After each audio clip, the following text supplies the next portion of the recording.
అసెంబ్లీలో కూటమి ప్రభుత్వం ప్రవేశపెట్టిన బడ్జెట్ కేవలం అంకెల గారడి అని రాష్ట్ర అసంఘటిత కార్మికుల ఉద్యోగుల కాంగ్రెస్ పార్టీ చైర్మన్ కైపు వెంకటకృష్ణారెడ్డి మండిపడ్డారు.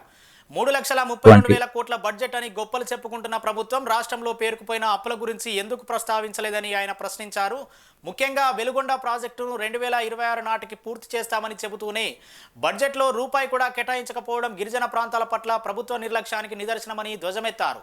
సూపర్ 6 హామీల అమలు ఎక్కడని ఆయన నిలదీశారు. మహిళలకు ఇస్తామన్న 1,500 రూపాయలు నిరుద్యోగ భృతి, రైతులకు ఇస్తామన్న 20,000 రూపాయల అన్నదాత సుఖీభవ వంటి హామీలకు బడ్జెట్లో సరైన కేటాయింపులు లేవని విమర్శించారు.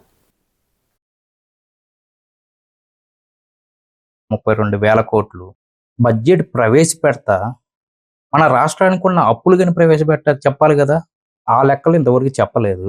అలాగే నిరుద్యోగ భృతికి కింద ఒక్క రూపాయి కేటాయించలేదు. ఆగిపోయిన ప్రాజెక్టులకి 2,000 కోట్లు ఖర్చు పెడితే మా జిల్లాలో, ప్రకాశం జిల్లాలో వెలుగొండ పూర్తవుతుంది. మీరు అసెంబ్లీలో ఇచ్చిన మాటే 2026 కల్లా పూర్తి చేస్తామన్నారు.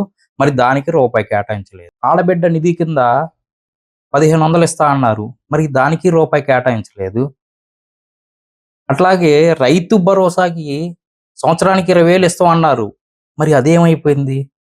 ధరల స్థిరీకరణ లేక దానికి కేవలం 500 కోట్లు మాత్రమే కేటాయించారు.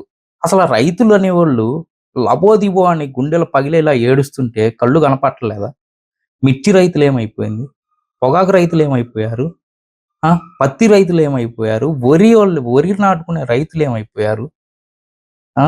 అసలు రైతులు కుటుంబాలు మొత్తం రోడ్ల మీద పడుతుంటే ధరల స్థిరీకరణ కింద కేవలం 500 కోట్లు కేటాయించడం ఇది మరీ అన్యాయం కాదా?